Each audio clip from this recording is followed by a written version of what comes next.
Sizningcha nega aynan Bahodir ismli insonlar kutilmagan vaziyatlarda mas'uliyatni o'z zimmasiga olishdan qo'rqmaydilar? Bu ism qadimgi fors va turkiy tillardan kirib kelgan bo'lib, botir, pahlavon va qo'rqmas jangchi ma'nolarini anglatadi. Tarixda u nafaqat ism, balki eng kuchli sarkardalarga beriladigan sharafli unvon bo'lgan. Psixologik nuqtai nazardan Bahodirlar bu tabiatan himoyachilar. Ular yaqinlari uchun mustahkam devor bo'la oladigan, irodasi po'latdek qattiq insonlardir. Biroq bu kuchning ortida bitta nozik jihat bor: haddan tashqari g'urur. Bahodirlar yordam so'rashni zaiflik deb bilishadi va hamma yukni yolg'iz ko'tarishga urinib, ruhan toliqib qolishlari mumkin. Bir qiziqarli fakt, bu ism egalari adolatsizlikka mutlaqo toqat qila olmaydi.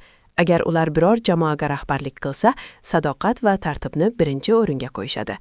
Hayotingizdagi haqiqiy qahramonga ushbu videoni yuboring. Bahodir, mardligingiz va sadoqatingiz uchun rahmat. Paket shopdan ulgurji xarid qiling.